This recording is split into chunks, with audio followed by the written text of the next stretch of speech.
Welcome to the Hero Room. Today we are going to be going over the newest addition to Kingdom Rush Origins, Durax the Elemental.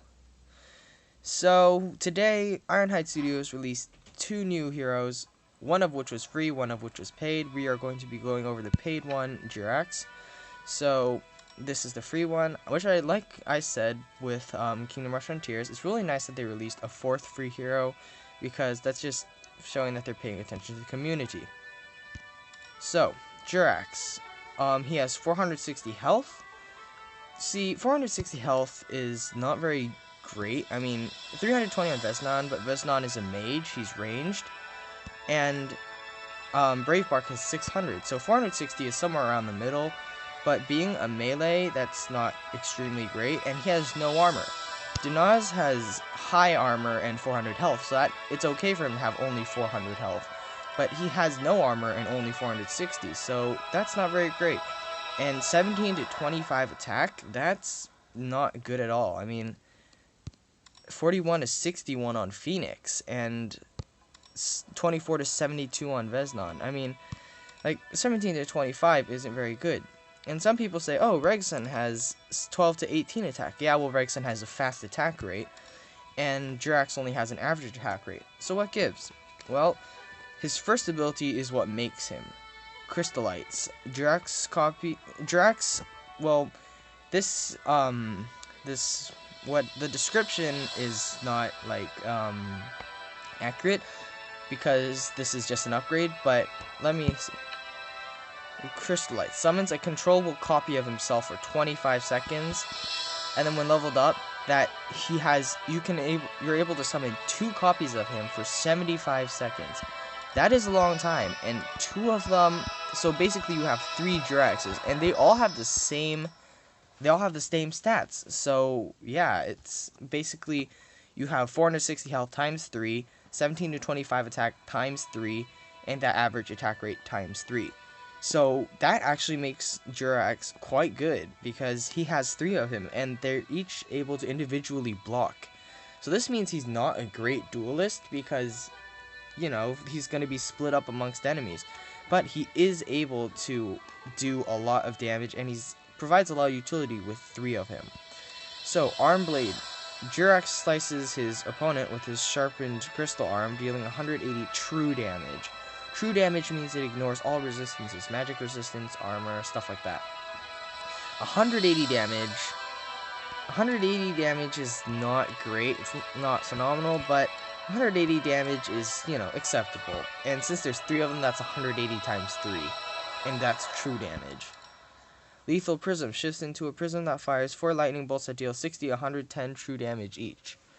So, like I said before, there's 3 of him. So one prism that shoots only 4 lightning bolts for 60 to 110 true damage. Vesnon is able to blow up an area that does 64 to 120, and there's no limit on how many people you can hit. But like I said before with his crystallites, he has 3 of those. So you're actually shooting 12 lightning bolts, each of which are doing 60 to 110 true damage. So that is a lot. Shardlands throws a crystal spear, skewing a single enemy for 180 true damage. This is his pretty basic, like, projectile move. It's not a huge amount of damage, but again, 3 of them, 180 times 3. Sapphire Fangs, this is his activated ability that goes along with lightning and reinforcements. Summons sharp fangs over a wide area, dealing 960 damage distributed among enemies.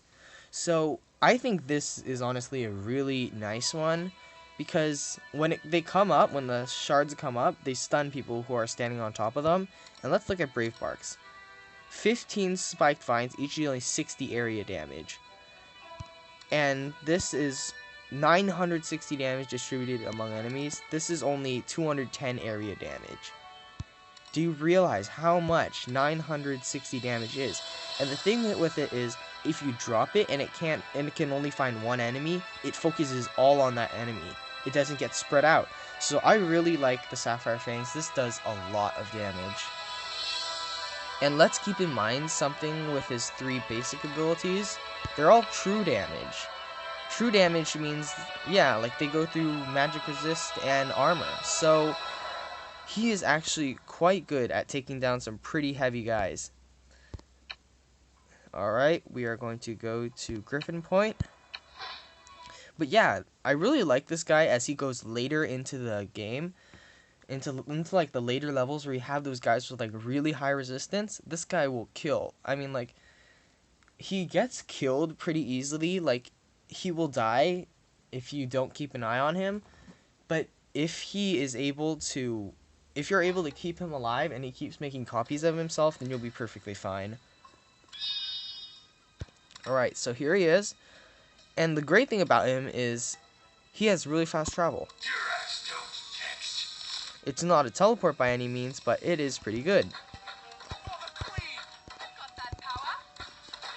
So, but it does act like a teleport in that you have to move a certain distance for him to turn to a cloud. Like if you tell him to move a little bit, he'll take a little slow walk over there, which is not a really big problem. I don't really care about that. There's his spear ability. There's his prism. None of these are extremely good at the moment because you aren't doing that much. But once you get past, let's move him over here so he can fight some people. That's Sapphire Fangs. It's a pretty good ability, I'd say. Oh, that was close.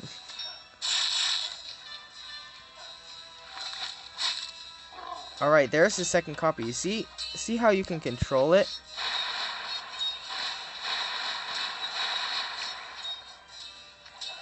Alright, phew, that was close. But notice how his copy is able to keep another guy in check. And the copy is actually performing all the same abilities. And that performing abilities is great because that means that copy is also dealing true damage with you. There's Sapphire Fangs. It's on a relatively low cooldown. So that means you can be spamming it out a bit. And yeah, the copy is controllable as well. So it's really quite good. I really like what they did with this, yeah. And see, now he has 3 copies. It takes him a second to get the second copy out. See what I did there? Anyways, it takes him a second to get the second copy out, but these copies do regenerate, and they do last quite a while. So I think it's really great. And yeah. So honestly, my thoughts on him are he has pretty good damage, and he does great in the later levels because he is able to dish out tons of damage because he's doing all true damage. So here, let's show you an example. We'll just take a copy even. See how fast that Null Blighter is falling?